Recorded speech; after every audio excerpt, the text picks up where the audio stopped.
దురదృష్టకరం.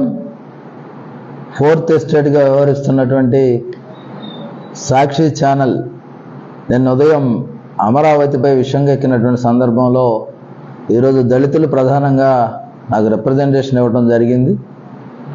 ఎందుకంటే అమరావతి రాజధానిని ఒక వేశ్యల రాజధాని అని చెప్పే విధంగా ఆ ఛానల్ కృష్ణరాజు ఎవరైతే డిబేట్కి వచ్చారో, అదేవిధంగా యాంకర్ ఎవరైతే కేఎస్ఆర్ ఉన్నారో వాళ్ళిద్దరికి కూడా ప్రత్యేకంగా ఎస్సీ కమిషన్ తరఫున సమన్లు ఇవ్వడానికి సిద్ధపడతా ఉన్నాం.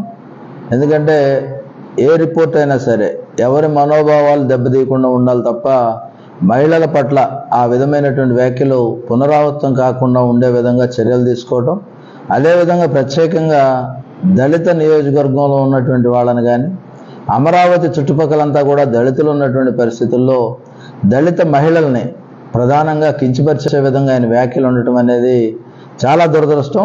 ఎందుకంటే రికార్డ్ ఎవిడెన్స్ కూడా నేను చూడటం జరిగింది. చాలా దురదృష్టం. ఎందుకంటే ఒక రాష్ట్ర పునర్నిర్మాణానికి వేదికగా ఉన్నటువంటి అమరావతి ప్రాంతాన్ని, ఎందుకంటే ధరణికోటగా ధాన్యకటగా, అదేవిధంగా ప్రత్యేకంగా ఆ ప్రాంతంలో దళితులు ఏ విధంగా ఆ యొక్క సంస్థానాలను కాపాడారు, అదేవిధంగా ఆ ప్రాంతం ఏ విధంగా దేవతలు తిరిగాడారు అనేది చరిత్ర చెప్తా ఉంటే వీళ్ళు ఈ విధంగా వక్రీకరించి కేవలం రేటింగ్ కోసం కానీ లేదంటే జనాల్లో ఒక ఉన్మాదాన్ని రెచ్చగొట్టే విధంగా ఉన్నటువంటి వ్యాఖ్యలను తీవ్రంగా కూడా కమిషన్ కూడా ఖండిస్తూ వారి పట్ల ఖచ్చితంగా సమన్లు జారీ చేయటం, అదేవిధంగా చట్టపరంగా ఏ విధమైన చర్యలు తీసుకోవాలనేది కూడా కమిషన్ తీసుకుంటుంది. అదేవిధంగా ఈరోజు ప్రత్యేకంగా పువ్వాడ సుధాకర్ గారు కానీ లేకపోతే జేఏసీ సంబంధించినటువంటి వ్యక్తులు కూడా వచ్చారు. అదేవిధంగా చిలక బసవయ్య గారు వాళ్ళు కూడా వచ్చారు. దాంతోపాటుగా మేడ్ అసోసియేషన్ కూడా నిన్న సాయంత్రం ఒక మెమోరాండం నాకు ఇవ్వడం జరిగింది. వీటన్నిటిని దృష్టిలో పెట్టుకుని ఖచ్చితంగా చర్యలు తీసుకుంటాం.